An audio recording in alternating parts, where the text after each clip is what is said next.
మందుబాబులకు కీలక alert. AP ప్రభుత్వం మందుబాబుల కోసం ఒక కీలక నిర్ణయం తీసుకుంది. చంద్రబాబు సర్కార్ కొత్త మద్యం పాలసీని తీసుకువస్తోంది.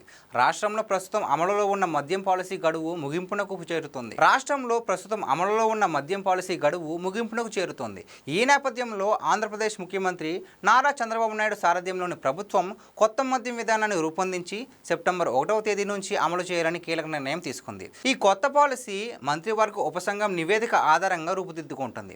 మద్యం వల్ల ప్రజారోగ్యంపై చూపే దుష్ప్రభావాలను దృష్టిలో ఉంచుకుని ఈ విధానం ఆదాయంతో పాటు సామాజిక బాధ్యతను కూడా దృష్టిలో ఉంచుకుంటుంది.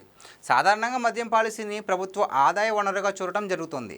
అయితే తాజా పాలసీలో ఆంధ్రప్రదేశ్ ప్రభుత్వం ప్రజల ఆరోగ్యాన్ని ప్రాముఖ్యంగా చూసుకుంటుంది. ఆల్కహాల్ కంటెంట్ తక్కువగా ఉండే మద్యం విక్రయాలను ప్రోత్సహించాలనే దిశగా చర్యలు తీసుకుంటున్నారు. దీంతో మద్యం వినియోగం వల్ల పేద వర్గాల్లో వచ్చే ఆరోగ్య సంబంధిత నష్టాలను తగ్గించవచ్చని ప్రభుత్వం భావిస్తోంది. ముఖ్యంగా పేదల ఇల్లు ఒళ్ళు గుల్ల కాకుండా చూడాలి అన్న భావనతో ఈ మార్పులు చేస్తున్నారు.